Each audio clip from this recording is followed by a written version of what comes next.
Welcome everyone to the Physician Associates webinar. I'll let you introduce yourself, Mariam. Oh, you're mute. Sorry. So hello there, everyone. My name is Mariam Hanif. I'm a Physician Associate Ambassador for North East London. I'm currently working in primary care in Newham, and my background is radiotherapy and oncology, clinical background. But yeah, so today I will be presenting. I'll just hand over to my colleague, Dania. Hi, I'm Dania. I'm one of the educational leads for the Fairlock PCN, and I'm here to just listen and support my lovely colleagues. I'll hand over to Katiana. Hi everyone, my name is Katiana. I am a physician associate. I've been qualified for 4 years, and my first degree for my undergraduate, the degree is biomedical sciences. I do work with the lovely Dania, Dr. Schweb, and it's been really good working with her.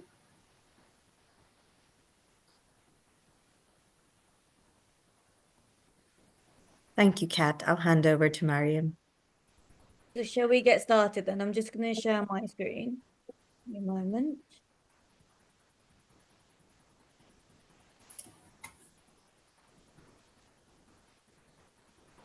Can everyone see my screen? Yes, we can. Yeah. Can we leave the questions to the end, and we'll answer all the questions. If you want to put them in the chat box as we go along, Yasmina will just keep an eye for that. Thank you. Right, so this is just the agenda today. So we've just introduced ourselves. I will go through the PA role, training, qualification, scope of background, so mainly about the background of the PA. And then Dania and Katiana will talk about their experience in primary care, and then we'll just go through the Q&A.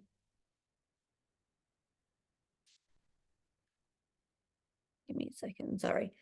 So physician associates are healthcare professionals with generalist medical education who work alongside doctors, providing medical care as an integral part of the multidisciplinary team.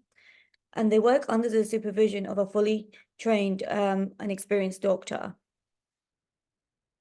So, for example, we would not expect registrars in primary care to supervise PAs. So it will be fully registered, qualified GPs, senior GPs or GP partners in-house. Locum doctors will not ideally be suitable either, purely because they are not always there. It's not sustainable, and the PA would require a permanent salaried or GP or a partner on site for supervision. So the PA is a bit background. A lot of people are still not aware about how many years of training they have done and how they got to the stage of becoming qualified as a PA.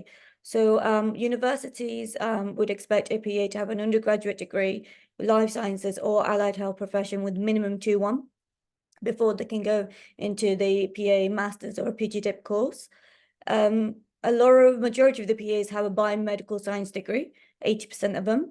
And then also you may have certain PAs have come from a allied health profession. So in my experience, I've come across PAs who come back from a paramedic background, nursing background, radiographers, or even midwife, and they come onto the course as well. The training for a PA is 2 years with medical science and clinical reasoning. We do loads of PBL related modules on cardio, respiratory, gynae, pediatrics. So we cover quite a lot, breast, general medicine, but not in, it's mainly focused on like clinical reasoning, history taking, diagnosis and management, first line and second line. It also includes a minimum of 1,400 hours of clinical experience covering adult and pediatric medicine. And we also have specialty placements within, I think it's 90 hours of each of those rotations. And then we just graduate as either MSc or PGDIPS. Initially it was PGDIPT, and then MSc came in the last few years, just because it helps physician associates to have their loans on the student finance, which was a bit of a challenge in the early days. After completing the university degree, we are expected to do a national exam and this helps to standardize all the PA's curriculum learning across all the HEIs in UK. So we expect to do 200 SBA written examination and a 14 station OSCE. And then after that, we will receive a national certification exam, a national certificate, and then we'll be able to register on the FPA MVR register. So this is just crucial to explain that PAs, if you're recruiting any PAs, they should be on the voluntary register by the Faculty of Physician Associate.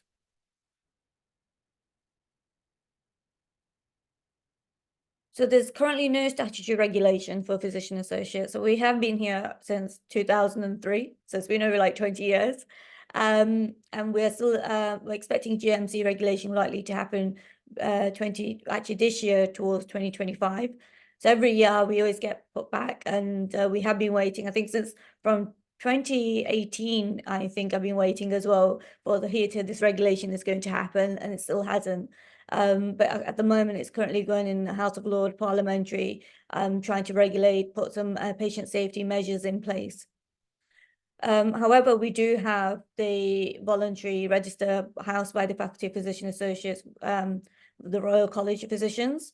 In order for us to have our registration number, we have to make sure that we maintain 50 hours of CPD, have an annual appraisal, and resit a certification examination every 6 years. Now, this may change once GMC come into play. They may, but as of the moment, this is what it stands. So what can PAs do? Take a medical history, conduct physical examination, formulate differential diagnosis and management plan, promote health and promotion education, request, interpret diagnostic studies, and perform diagnostic and therapeutic procedures. So in primary care, we do on the day, we can see under 5-year-olds, we can do mental health. I get a lot of GPs asking me that they would not feel comfortable for a PA to do under 5-year-olds or do mental health. There are challenges. However, the key thing with the PA is making sure they have a good support of supervision by the GP by end of the clinics and discuss case-based discussions. And it's really crucial. The first year helps the PA to have that exposure of learning and have a wide range of different types of patients coming through. The examination they are trained to do, like all the cardio, respiratory, gastroenterology, all of these examinations. But again, first year, after being qualified, they do need that additional support. I think it's really crucial that a PA and a GP supervisor build that relationship of trust.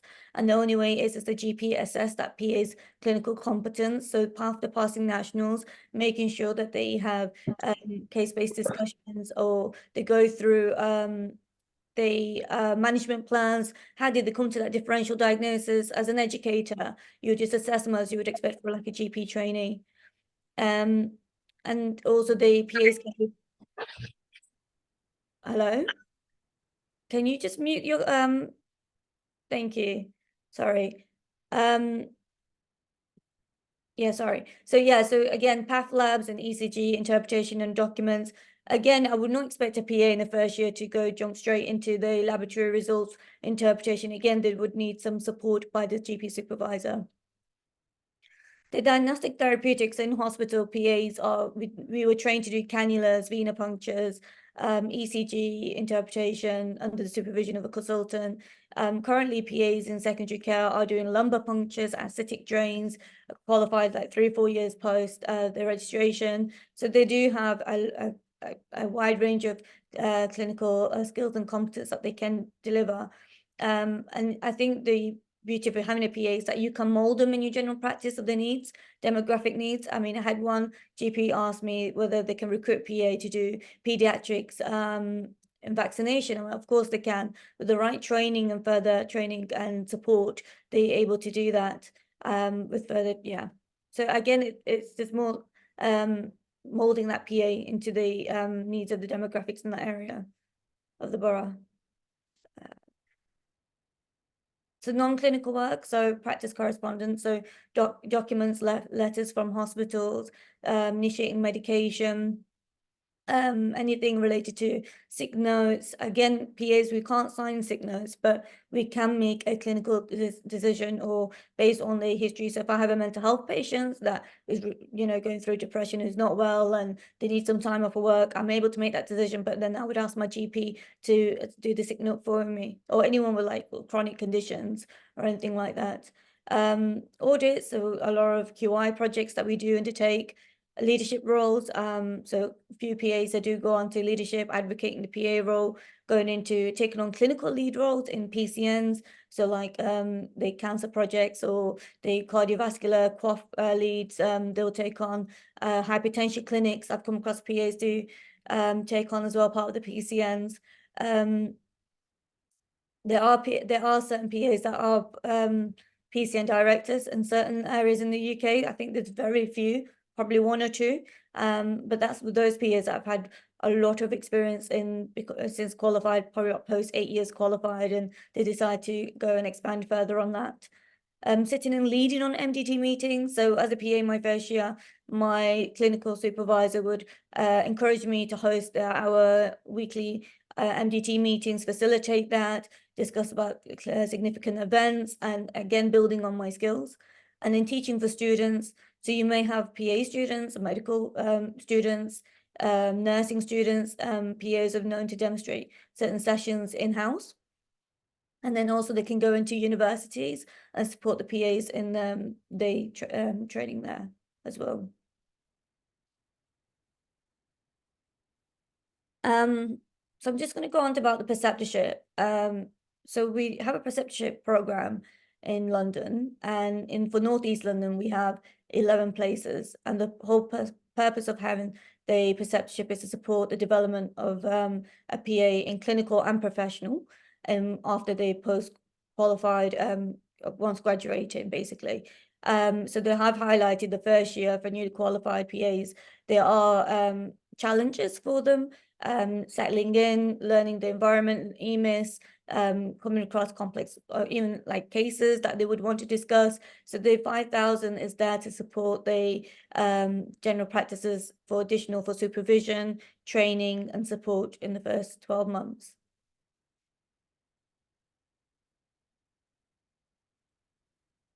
So what is the preceptorship? So it's for any PA that is qualified full-time in the first post-qualification year, and they would be it's also included for any PAs from secondary care. So this just helps to keep the doors open. Initially, it was open for PAs in secondary care with minimum with 3 years, but then now they just said it's open to any PA in secondary care. The preceptorship for the application requirements is to have at least one dedicated session for education for the PA in a weekly timetable. Also to allow and ensure that the PA is engaged with training, hub education, peer support sessions, learning activities. And again, that's part of the one session dedicated for the educational. So they have the half day in the week.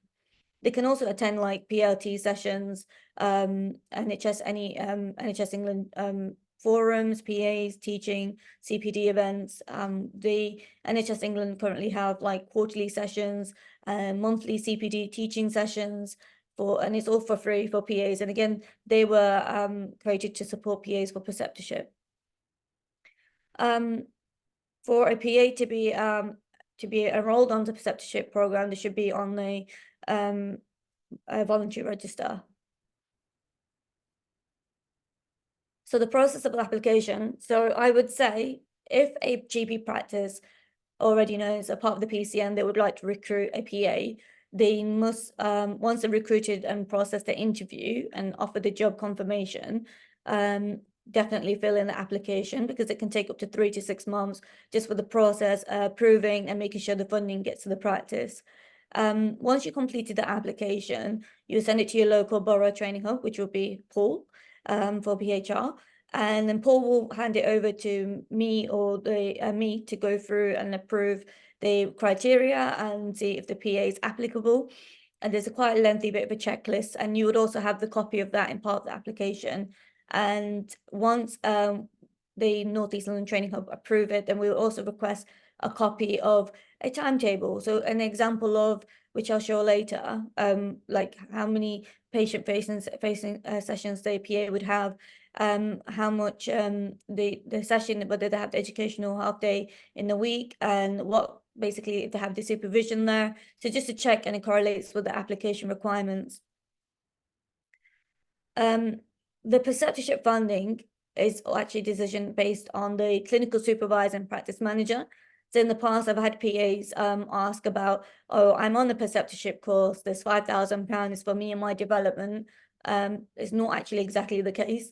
The money is there for the employer to support the PA to in the first year of the qualification, ensuring that the PA has appropriate, adequate supervision, training, support, and case-based discussion, mini KEXs. So it's quite a lot of appraisal portfolio that they would go through in the first year. And then they'll have either 3-month and 6-month touch base with their educational supervisor, see how they're getting on, and if they're doing any reflections for learning purposes and stuff. So yeah. So the supervisor commitments and the PA preceptum, and again, I all the time I highlight this is really crucial and important that GP provides clinical supervision during the day-to-day clinical practice. So oftenly I may come across cases where PAs are left to their own accord, and then they'll have a touch base end of the day about 5 minutes, or end of the week, or after 2-3 weeks. That's not appropriate, because ideally they need the supervision on site, mainly because we can't prescribe, we can't request ionizing air radiation, and it's just not safe. They should also have access to clinical, so educational supervisor. So I appreciate that not all practices are going to have educational supervisor, but the main key point is that a PA was to have a GP clinical supervisor and also support them in the educational side of things as well, part of their portfolio and the appraisal. If there's no clinical supervision, part of the timetable, or it's not there, then it does rest with the employer. So it's just, again, something to highlight, really important, because without a supervision, then there would be risk of significant events. And again, the PAs are there to complement the multidisciplinary team. We're not supposed to be working alone in isolation either. Supervisors should have trained or formally recognized through a local education governance system. So ideally, PA's preceptorship should be in for a practice that has I forgot the word now. My mind is going blank. So it should be accredited, proved training practice, and the educational supervisor should have done level 1, the least, and also had probably done PG Cert in clinical education. So either one or another, and to be able to supervise a PA preceptee.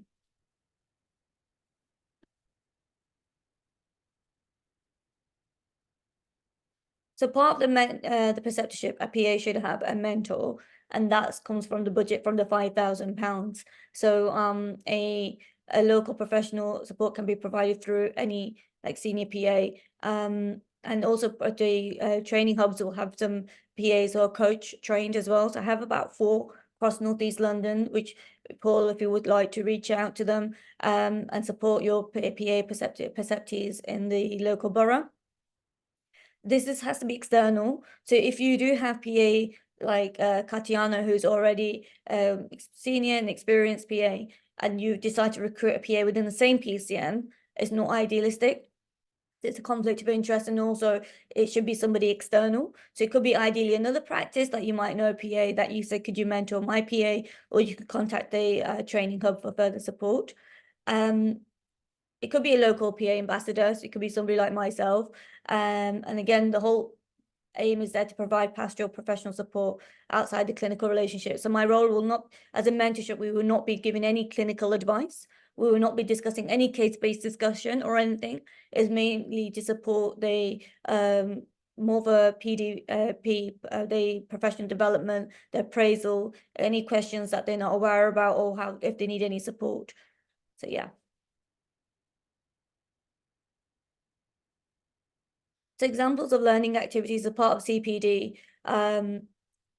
Internally you can have tutorials with educational leads within practice weekly. group tutorials with like your multi-professional with the PCN. So in City Hackney, they've got a very good model. They have recruited in total with their PCNs about 8 PAs, and they have a GP educator lead for the PCN, and she will support them weekly and then also either monthly, depending on the needs of the PAs. If they like probably experienced PAs, 2 years qualified, you know that the learning may not be required as a weekly as much as intense as a newly qualified PA. So you could do like a monthly CPD events and host afternoon sessions for the learning.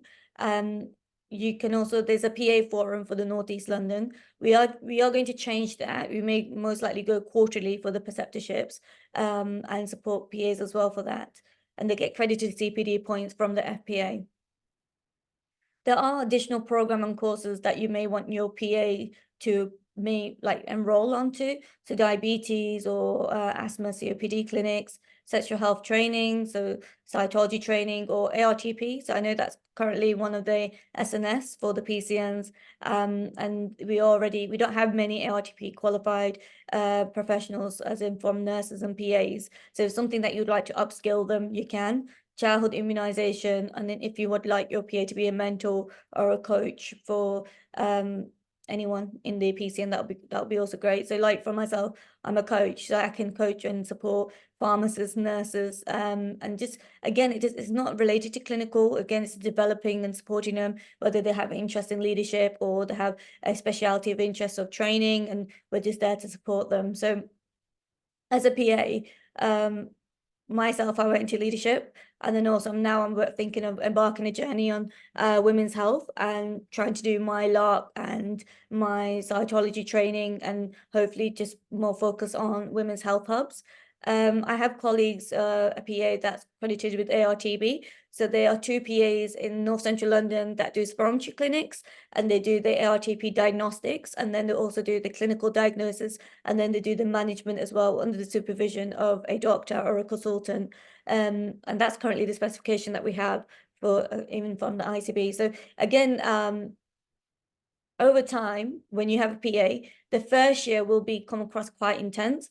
GP's like, why should I invest all this time and energy in supervising PAs? And because it's just too much work for them. But I think you have to think of a long-term rather than the short-term plan. So long-term is that if you have a PA, they start off on half-an-hour appointments, you reduce the time to 20 minutes to 15 minutes. And then the more you build that relationship of trust and they become more autonomy, like basically on the day, coughs and colds, viral infection, ear examination, because you've assessed them doing case-based discussions in the first year, in the first 6 months, you know that, okay, this PA, they're competent. In these areas, they're very good. Maybe they need more support in pediatrics or complex elderly patients over 65 who are maybe on anti-respiratory medication, or, you know, so again, it's building that the exposure and building the confidence and building that trust between the two. So there's like a proposed timetable, and as part of the application for a preceptorship, we would like something similar to this, or it can be anything really. So 9 till 12, they might be on half-an-hour appointments, and then they have a debrief for half an hour, and then again in the admin time, they might have path labs. I mean, first year, for the first 2-3 months, I wouldn't recommend path labs. Maybe just let them ease into the clinical work and patient facing, and in the admin time, focus on case-based discussion, mini CAXs, and then they have the clinical session in the afternoon. As you can see, I put half-an-hour debrief. So as a PA, more experience they get, the supervision time can be reduced over time. So after a year, the debrief may be 15 minutes in the morning and 15 minutes in the afternoon. And then, yeah, so that's how it would work. But I would not expect the half-an-hour, 1 hour of this session every day to be like this for the next year or 2. But yeah.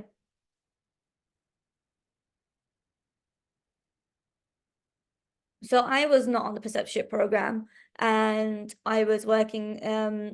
So I started one of the GP practices in Newham, and I was there just for 10 months, and I left mainly because I never had induction. I didn't have any. Yeah. Nothing to do with that below than anyone So yeah, just tell if it's an examination. Can somebody please mute? Thank you. Thank you, Dania. Mum. Yeah, because he doesn't want mum here. So yeah. Dr. Imran, can you just mute yourself, please? Thank you. Sorry. So yeah, so as a PA, I was just there for 10 months. And again, I did not have any teaching, no exposure, no mentorship. I didn't have a set supervisor, so my day would vary. I would have to go and seek out a supervisor myself. So luckily, I was quite well informed. My university told me that as a PA, if I start my training, I need to make sure there is always a supervisor. So I would knock on the doors and say that, could you be my supervisor, please? And again, GPs are still not aware about how a PA, a physician associate, should be implemented in general practice. There were no external training opportunities for me. They had their own internal, and they used to be like once quarterly, and they had pharmacists and nurses, and there's like more of an MDT, but I didn't feel like it was tailored to my particular needs, and especially developing my own CPD. So eventually I left and I went to secondary care for a year. And that really helped me as a PA to have more exposure, more training. I see more medical conditions and across acute medicine, respiratory cardiology. And then I decided to come back into primary care. So yeah, just having that right exposure. I mean, when I was a qualified PA, every day I would just get dermatology and gastroenterology every day booked in. I wasn't really doing QOFs. But one of the common challenges for PAs is that they come to me and say, Mariam, my GP just gives me QOFs every day. And I try to explain to them that they should be doing long-term conditions, part of their role as a PA, and they can do QOFs, it's not an issue. So they might do heart failure reviews, mental health reviews, or anything like that. And then basically even asthma COPD. And I've done them all, I've done even end of life and frailty reviews and the DNR CPR, although I've done it in hospital myself, but I just asked the GP to take over from that and have those discussions and get the DNR CPR form signed off. So there's a way of working around, and it's really important as a PA that we know where our limitation lies, and a GP it's down to the GP supervisor to assess us, to say, look, I don't think you're confident with under 5, so let's get your clinic set up for under 5, see a lot of children. After your patient, come and see me, review with me, and see how it goes. And based on that, as the confidence grow, as they cover all the red flags and making sure the patient is safe. And it's just ongoing, continuous learning. I think where people tend to feel like even GP supervisors or even PAs, that once they qualify as a PA, that's it, no more studying. I can just go and work 9 to 5 and go home. But the first year and even ongoing as a PA, we have to make sure we carry on developing our CPD.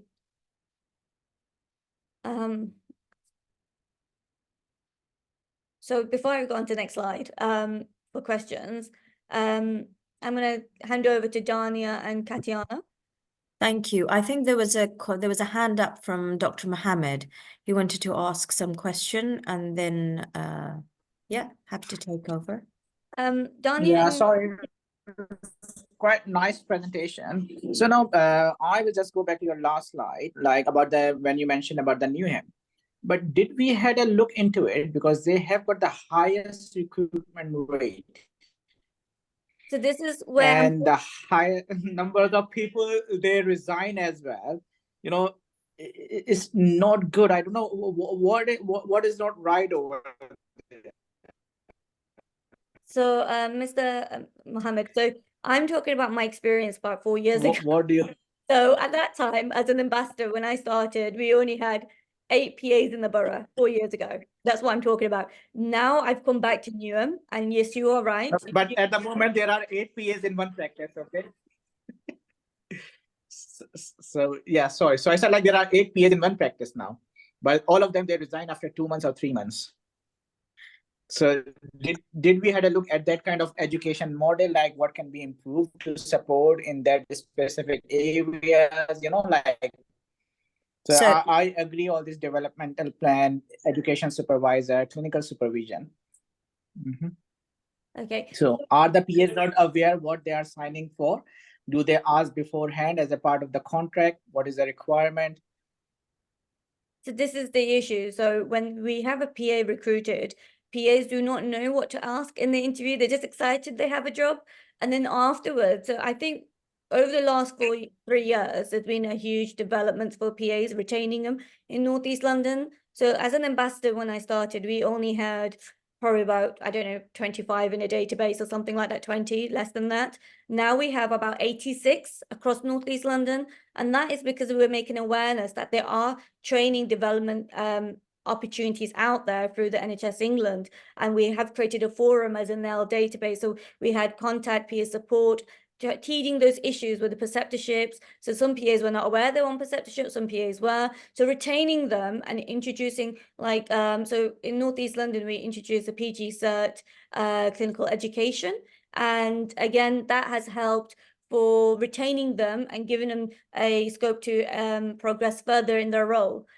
I don't know which 8 of those PAs, which PCN you mentioned, but in that example, currently in Newham, the doctor that I know, the reason why he's able to retain his PAs is because he's upskilling them, he's giving opportunities for them to grow, he's giving them opportunities, he's tapping in bases, providing educational training in-house. So although I've offered support, he says he's happy and his PAs are happy because they have PAs, what they would like is supervision, adequate supervision, training opportunities, and growth. If you recruit a PA and just make them do quaffs every day, they know that they are not growing, that they're not having any clinical exposure or any training. So they are going to leave and they are going to look for another employer who's happily host. I know there are issues where PAs do start for 6 months, 12 months, and they have personal circumstances and they tend to leave because they get married or marriage personal commitments. And that commonly has happened. And some GPs are a bit distraught and they get really upset. And I agree with you, Mariam, because that's with anywhere. If you don't get job satisfaction, you leave. So this isn't a PA thing. This is a general thing. But no, thank you, Dr. Mohammed, and thank you, Mariam. I've got Gurmeet's hand up. Sorry, Gurmeet. I didn't ignore you. No, that's fine. I put the question in the chat as well. Yes, you were asking about the funding and everything, and maybe the funding is numbers aren't my thing. I don't know, Mariam, if it's your thing, but Paul is definitely the numbers guy. So maybe he can tell us more about the funding, any funding opportunities that are there from the training hub. The PG cert in education, we'd be really happy. I mean, if that's one way to help retain our staff, that would be something that we would also in BHR look into. Yeah, I think it's important to have proper funding because we train GPs, we have nurse trainees. I have actually trained PAs in the past. We stopped it after a year. But for example, the nurses, they've changed their funding requirements, which actually means that we would actually be paying from our pocket to train nurses. And therefore, we are going to stop that as well. I mean, unless it's viable, we will probably not be doing it. So we need proper funding. I mean, there is other feedback as well. You know, if you want, then I can discuss that with you. Mariam, your hand's up. So the way I would go about it is that I'm trying to encourage GP practices to take a PA trainee. And then you train them in the final year, because in their curriculum, they are supposed to have about 2-3 months of training general practice, then retain them on the preceptorship, and then you get additional funding. So part of the HEI, that you get a tariff of training for a PA in the second year. And then I think it's probably about 2,000 in QMUL. They do vary. So with QMUL and UEL last time I checked was around just under 4,000. So if you train that PA, essentially you're already building a relationship with the support of the university, and also they provide educational supervisor, and you have that you get to know your PA, and they're on the training already pathway. Then you retain them once they pass the exams in January or May. And then you sign on to the preceptorship where you get the £5,000 funding. £5,000 funding is there. Majority of PAs are recruited through the PCNRs, so the money is reimbursable with your Rs. There is a maximum budget, which you can discuss with your PCN manager, because all newly qualified PAs are not expected to go to the max budget of the PCN. So you'd go with around about 40,000. 44. I think the starting salary is 44,000.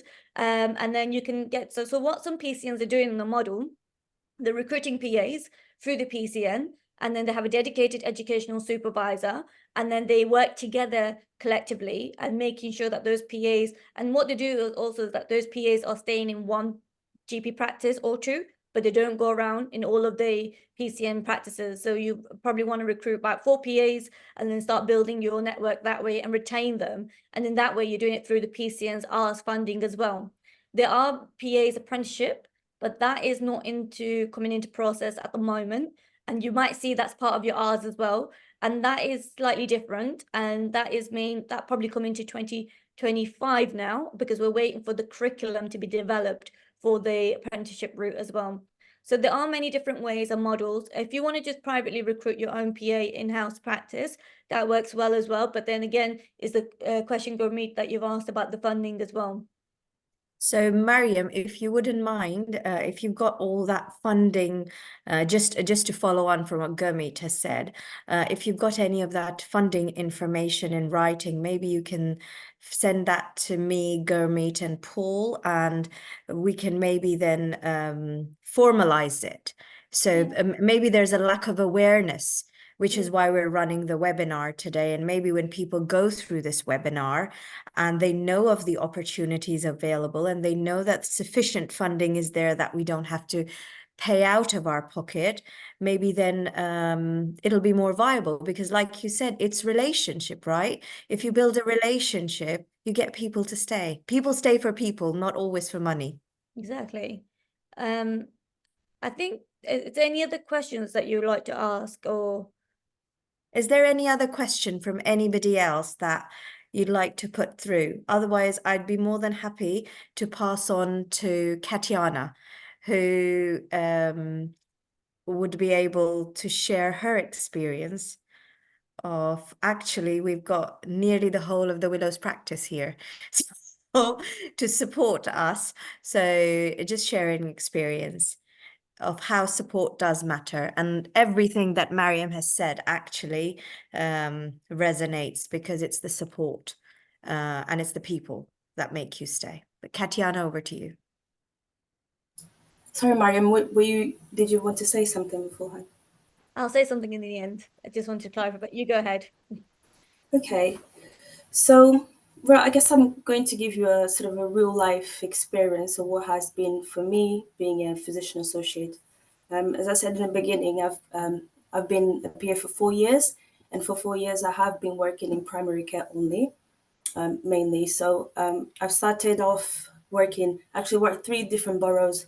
I worked in Hackney, then moved to Newham, and now I'm currently working at a Redbridge borough. Different boroughs have different, not boroughs actually, I think different practices have different ways of doing things.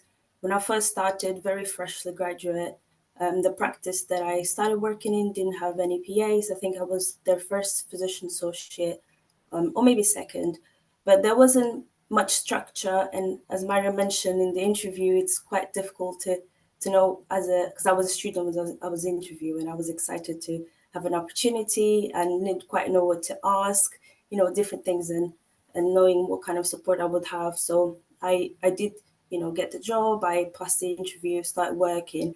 Everything was very, very, confused. I didn't, as well, there was no preceptorship. I was sort of a bit confused. And everyone was like, "Oh, what does a PA do? What does the PA not do?" And overall, the experience was good, because we were kind of learning, both the practice and me, of what a PA role should be. So there was definitely supervision. There was lots of partners. There was a clinical supervisor, and again, we were trying to work with our sort of scope of practice of PAs. So again, we started as a sort of half-hour appointment. I did have a clinical supervisor, which would change. So there was a main clinical supervisor, but on the day, there was a supervisor for that day, in case my clinical supervisor wasn't there. So it did work well, for most patients. Initially, every patient I would discuss, in the end or throughout, the clinic. For most patients, it would be in the first few months. And then as the experience started to build up, I would discuss less and less. And as the relationship also built, they would be happy to, trust my clinical decisions. And the reason for leaving that practice was nothing about lack of support or anything. Is more personal, and it was a bit far away, things like that. Anyway, so I moved on to Newham, which it was a practice, was full of support as well in terms of PAs. There was lots of PAs that I could relate to. There was supervision. There was a clinical supervisor, but maybe there was no supervision every single day. There's some days that there will be some lack of support in that sense, and that is sort of the area where made me leave the practice in the end, because I felt like as a PA we do need daily supervision. And one thing that I've learned with my experience as well is that as a physician associate, you do kind of have to take ownership of your education as well. Okay, you can't really wait, okay, for your supervisors to be, okay, do this, do that, this is the training you're going to do. You have to really think, okay, what do I want to do? How do I want to upskill myself? What kind of things, am I going to do? And is it within my scope? Is it not? And speak up, different things like that. I did do some smear training as well. I'm quite interested in female health, so I also plan on doing the implanting coils and things like that. So I currently do smears as well in my practice that I'm working in, and at the moment I do. So it started off as half-an-hour appointments, then moved to 20 minutes, and right now, I think after a year I was doing 15 minutes. So I've been doing 15-minute appointments, and it is a very variety of clinic. My clinic is very, there's lots of variety, and it all depends. So different times were different, because now with 4 years of experience, I'm much more comfortable, seeing different cases. I wouldn't say there's one particular thing that I would be super, oh no, I'm not seeing it. But because there's always a clinical supervisor for me, and there's always someone that I can ask or review the patient if I'm not comfortable, or discuss afterwards. And there's always that sense of teamwork, and that's what's sort of quite important for PAs. And there's always opportunity for development. There's always opportunity for training and webinars. And if I'm not comfortable in certain areas, I will go and read about it. I will go, ask my supervisor, go through things, and just continuously developing in that sense. So I think what's most important as a PA definitely is the team that you work with. And as long as there's support, as long as there's supervision, as long as you're heard and you can, try your best to upskill yourself in different areas, that's the most important, really. And I think that's what's going to retain a PA as well. Definitely the relationship with the supervisor. Yeah. Thank you, Kat. Mariam, you were going to add something. Thank you, Kat. That was really helpful. I think exactly, you just there are examples. I mean, the amount of PAs I have come across, and they're like, Mariam, we need support, mentor, guidance. How do we get onto, like, I don't know, law, for example? Or so there's been a lot of challenges over the last couple of few years, and teething them out. And PAs are happy in North East London now. They're very well settled, especially in City Hackney, Tower Hamlets, and Newham. I just wanted to understand why BHR, which is trying to target BHR and try to push for more PA recruitment. I understand for certain BHR doctors I've spoken to, some of them it's not gone well, or some of them they're not able to retain, they got really upset. So I know there are challenges. I think one thing I want to highlight was there is a new role, GPAs, general practice assistants, and then we have physician associates. They are interchangeable, but they are two separate roles altogether. The roles, a GPA is a level 3, level 4 curriculum tailored for the training, and they are more like a hybrid of a HCA and a GP secretary. So they'll do basic obs and then they'll do GP referrals, but they don't do any clinical management, diagnosis, or do the QAFs for heart failure reviews, anything like that. Their role is mainly for referral admin related duties and basic vitals that you even like a HCA would do. So it was introduced to support the GP's workload. And yeah, so that's just to make it very clear, where a PA is a level 7 master level degree, qualified in medical training, and have exposure on clinical training over 2 years, where they can do level like first line, second line management. But if it's like a fourth or third, I would not expect a PA. They may struggle. They need specialist advice, and they'll need GP support as well on that. So that's the two difference. I just wanted to make clarity around that. But I think that is for today. Any Thank you. questions? There's Carla's hands up Okay. for us. Carla's my lovely ANP. Carla, Good go. morning, Dr. Shoaib. Thank you. Thank you, Mariam. I think it was really useful, your presentation, and thank you to Kat. Like Dr. Shoaib said, I belong to the team Willows. I'm one of the ANPs. I think the more important thing, like Kat mentioned, is not only the funding, but also I think it's important the team to understand that is needed a lot of support as well, because I had the pleasure to work with Kat in 2 different practices, and we get all the support that we need in the Willows. It's not because it's our team and they're all here, but it's true. They really do support us a lot, and if we have any questions, anything that's happening in the moment we're not sure, there's always one of the GPs around, and they're very hands-on. But unfortunately, there's practice where they do take the money into these fundings, and they do not support us at all. As ACPs, as ANPs, PAs, and then I think, like Mariam said, it happens. People start their careers and they have no idea what to expect as a PAs and ACPs, and then they have no support, and they decide to leave their practice. But yeah, I think PAs and ANPs are not there to, we're not GPs in the end of the day. We're not there to work as a GP or to take their job away, but we're there to work as a team. And I think I speak for myself. It's amazing to work in the Willows because we work as a team and they do support us a lot. And it would be nice to see everyone actually having some support more than funding per se.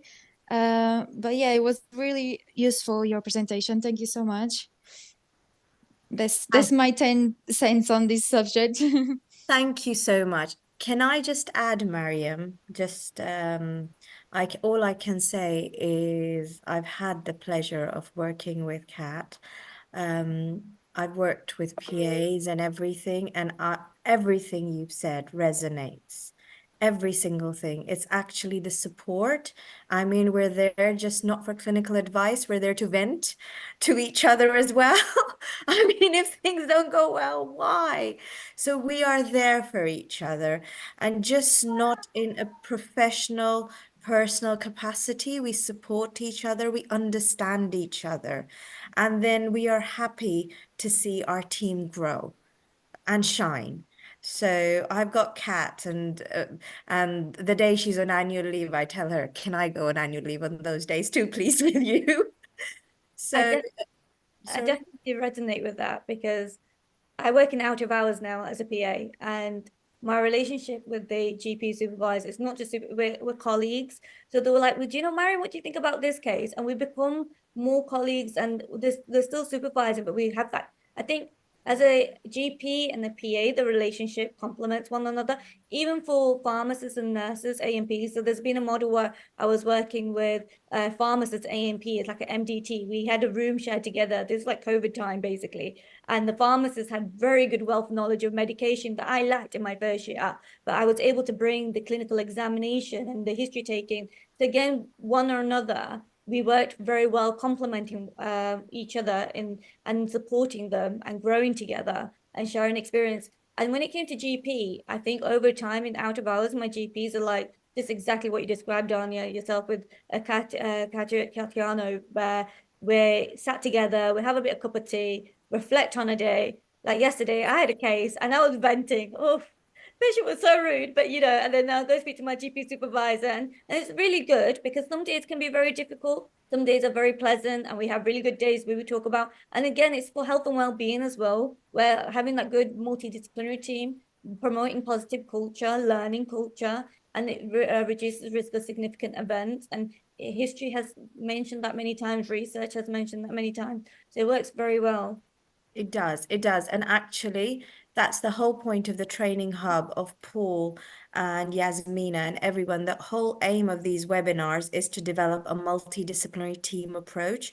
We work as a team, as an extended team, and we all complement each other. I mean, on today's call, I've got my clinical pharmacist, Manpreet. I've got Carla, who's my ANP. I've got Dr. Mohammed. I've got Dr. Umrani. I've got Kat. I've got all of them there. And we're actually all here to support each other, because in the end of the day, that's what keeps us going.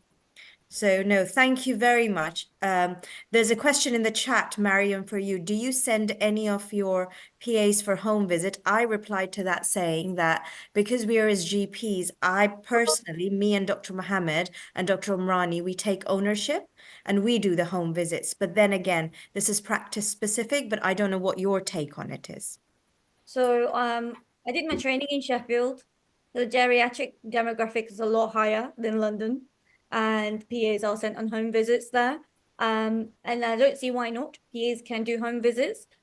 You can't just expect them to go do home visits. So the way my practice is in Sheffield, they will send me with a doctor and then go through what they're assessing or how they're reviewing the patient, what are the key signs, document, hand over when they come back to practice. So again, it's a working relationship between the two, as you would expect as a GP registrar and the first year GPST 1s or 2s, regardless. So it's basically, you would not expect them to say, look, off you go on your home visit. You need to provide that support, especially if it's an end-of-life patients and they need to be reviewed because life expectancy reduced, and for death certificates, then PAs can't do that for that particular point. So because part of the criteria is that if a patient needs to be reviewed every 2 weeks or check-in basis because on end of life, then we cannot for death certificate purposes, we're not allowed. So I'll try to avoid those. But if there's any housebound patients with like infective cellulitis, foot or cough, chest infections or anything like that, I don't see why not. But again, you need to make sure that the PA has appropriate time for that home visit, given enough time to get there, come back, do the assessment, hand over to a doctor. Look, this is what I reviewed. This is what I found on the patient. And again, having that relationship, building trust. But it is possible. And there are cases. There's a case that GP I came across in the conference, and she talked about her experience in Leeds, and she had a GP practice, a very small one, and she said that I'm so busy. She was duty doctor. She was doing on-the-day appointments, and she thought, why not try it out with a PA? And this is, we're talking about 5 years ago, 10 years ago. And she said that I come across a PA. I kept her with her. She shadowed me. She trained for me. I used to go do home visits. And one day, due to emergency, she had to do like 3 home visits. So she couldn't do her duty doctor list. And that PA took over. And then when she came back, she said it was such a relief to know that I've got a competent colleague. I've trained that colleague myself. I've got a really good working relationship. When I came back, I know that clinic was dealt with safely. And we were able to discuss those patient cases if there was any concern. This is such a huge workload reduction for the doctors, especially if you're GP partners. And there's so much, like you have so many hats on as a director, PCN director, leadership roles, educators. So those patients that come across with like basic, like, skin rashes or coughs and cold. And although I say basic, but the thing is PAs should be able to rule out red flags as well, and should be able to make sure it's not infective eczema or, not PE or anything like that.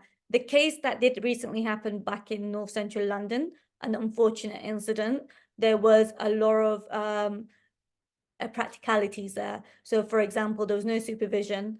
It was a failed practice, and that PA was locuming and without no supervision support. So incidents like that do occur, and it's mainly because they're not followed the actual right processes to implement PA safely in general practices.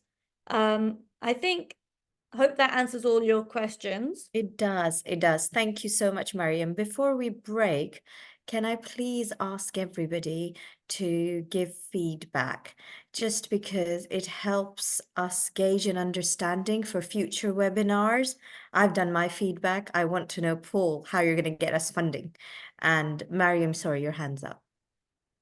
Just before I do break off, I would like to say, currently PAs are going through a lot of pushback right now. There's a lot of uncertainty and there's a lot of tension currently, and I would like to request all the doctors, please, at this moment, provide a lot of health and wellbeing support with your PAs. Recent survey has found that from out of 400, 98% PAs would like to leave the profession because a lot of social media, bullying, harassment, there's a lot of things are going on in the background right now, and PAs are not feeling supported. And I would appreciate it that in these times, just provide some positivity, check up on your PAs, provide that health and wellbeing element, because one thing we worked so hard to have a workforce of 3,000 PAs and trying to support them, develop them, train them, just like any other GP trainers have. And it would be sad to see them leave the profession because of the current climate. And it's really sad with what is going on with a few of the cases, but I understand there's a lot of frustration. Doctors are very upset with, reduced number of jobs, but it'd be nice just to show some positivity and just keep in tap bases with those PAs as well if you do come across them. But We thank you. will, and we will send them your way. We've got mentorship programs and things for which Paul and Ushma and everybody is there. But if you have anyone on your radar, let us know. Gurmeet, I think the final question, and then can we have everybody else please do this 2-minute feedback form? It's really important for us. More for Paul, Yeah, actually. I've done the feedback form already. You're a Mariam, superstar. just a few sort of observations. It's sad if there is such campaign going on. They are professionals and they need to be respected. A slight conflict of interest is that we've got GPAs now who sort of are more sort of bespoke to our needs. So even though I would like to obviously help every professional, I mean, we've trained the GPAs and they suit our needs more. So it's slightly difficult. The other thing is, I mean, again, it could be just the PAs I got, but there was an issue with their expectations. They didn't want to learn anything about the rest of the GP, surgery. The only thing they wanted was, we are here just to see patients and, to get feedback and nothing else. So they're Can not I interested say something, Gurmeet? Yeah. My PA sees anything and everything. So I think it was My just PA the ones I does had. smear tests. My PA sees anything and everything. And on days when I'm struggling, my own call days, she will pitch in out of her own time and see extras for me. And I would do the same for her.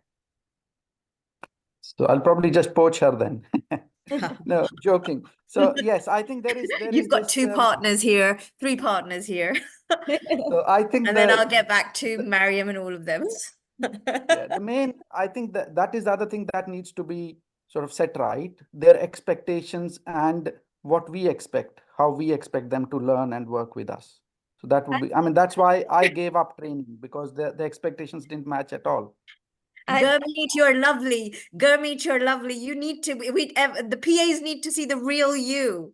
And when they see the real you, the educational lead and everything, they're going to love wanting to work with you.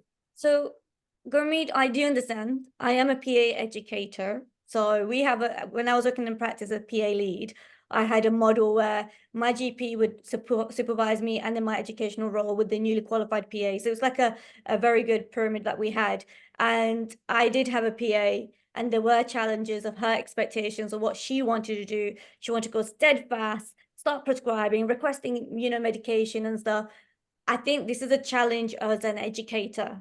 How do you manage those expectations? And how do you try to make sure that they have more self-awareness and building that? It was a lot of work for me. It was a challenge for me as well to say to the newly qualified PA, look, you're just newly qualified. I don't want you requesting any scripts. I don't want you to do any, I just want you to focus on your history taking and examination. And we're going to build your clinical competence and your exposure as we go along. There's no need to do, and she just wanted to do 9 to 5 and go home, but she didn't understand she needed to do her educational sessions to be signed off. So I was quite very firm, and we had to, and it did entail a lot of one-to-one, and it is a time, but over time, now if I look back, she's on 15 minutes and she settles in very well. GPs are very happy, and it's just it's a teething. So it's, as an educator, how do you support your trainee or a newly qualified staff member to have more self-awareness of their own limitation and know when to knock on the door? As an educator, I get worried if a newly qualified staff member or PA was very quiet 9 to 5 and goes home and never knocked on my door once. That's a red Yes. flag. Gurmeet, GP trainee, always in their room, never coming to you. You're No, no. ST1. Oh my God. I mean, if me, Kat, Carla, Dr. Mohammed, Manpreet don't see each other's faces, we actually open the door to see faces. Okay, you okay? Everything okay? No patients killed you yet. Okay, nothing has happened. That's fine.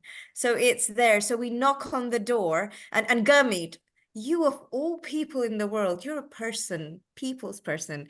Nobody Oh yeah, can yeah. I mean, work yeah, with yeah. you. I mean, They would, but getting the expectations, I think, is there. But no, thank you everybody. I will definitely. I mean, I'll consider it seriously. And Maria, maybe we'll have you as the external mentor, and then if we have any problems, obviously we can, liaise with you. Definitely. I mean, I would say, like, even in the past, my GP supervisor's car broke down one time, and I felt so terrible for him. So I started picking up his clinic and I was helping him out. But again, the reason why is because I worked with him for like a year and a half. We had that relationship, and he was open to say. And the thing is, a lot of female did not want to have breast examination because it was a male doctor. So he said, "You be my eyes and ears. You examine. If you've got any concerns, let me know, and you come back and tell me what exactly you found clinically. And if you're not sure, they need to go back." And then that's how it happens. And it is a two-way partnership between a PA. And I think the reason why GPs love PAs across even in secondary and primary care is brings stability, and it's for long term, where your GP trainees or F1s, F2, they're rotating around constantly. They're not there for so long. After 6 months, you start to get so attached to your GP trainees. Unfortunately, it's time for them to leave. And it's really sad. And I think with the PAs is that I'm not saying PAs are here to replace doctors. That is not true. PA cannot function without a doctor. And the reason PA is there is to be complementary to the multidisciplinary team in primary care. And that's what we're here. But of course, any questions, Gurmeet, you're more than happy to email me. We can have one-to-one email like meetings and see what we can to implement the PA. Yes, and we're also having Kat has made me open to take PA trainees. So that's all there. But no, thank you everybody for attending today's webinar. Any questions? Yasmina's there. Thank you so much, everybody. We'll be sharing the feedback with the presenters. Paul, you get us funding. You get us funding from somewhere. I know something you don't have, but maybe you can speak to the stakeholders for us. And I think that's what BHR basically struggles with, Mariam, as compared to Tower Hamlets and Newham, we struggle with funding. That's it. I would like to ask, I know you gave a task for, but what exactly funding are you all after? Because you would need to be very specific for Paul to go away and put a case. But the funding that we have currently is equally accessed for all across NEL, even London. So the preceptorship, there are 11 places. Currently for North East London, it's first come, first basis. So there's a purpose of today's webinar is to promote and let all the BHR staff know. I currently have 4 places left for your. Can you send Paul and myself and Yasmina that email, and I'll send it across to a few that would benefit from it. So financially it's coming to an end. So all ICB regions, regions, they have 11 places of preceptorship. So it's equally out there. I think it's just promoting and let everybody know. Currently, tactfully, strategically, what the PCNs are doing is they're utilizing the reimbursement funding and they try to cut costs from there. So it's a business case model that you would have to present to your own PCNs and say, is this case works great? How is it going to reduce our work burdens? And I know for PCNs, it's all about QoF and SNS, and PAs do a lot of work on that as well. My PA just helps around with things. We take the ownership as they're not there to do the job, they're there to enjoy the job. So Katyana's here, Carla's here. They will fill in and they will learn, but they won't do number crunching. That's my job. Yeah, no, I think as a PA, I feel like if a GP is giving me back, I would like to give back as well. So I do loads of like work from home and do craft targets. I think again, it's down to each GP and a PA relationship, and what you have is working well, stick to it. And you know, but there are other opportunities for PAs. They're moldable in whatever you like for your own needs. So Gurmeets and GPA are currently working well because of their specific needs, but also PAs do bring a lot more, and they're also moldable for that as well. Because what a GPA is doing, a PA does that, but do more. They take on an additional role as well. Thank you. Yeah. So if you send us the model, Paul, I might take you with me to a PCN meeting then for a case. Okay. Thank you very much, everyone. I'll just stop recording just to let you know. Thank you very much. Thank you. Thank you so much, Mariam.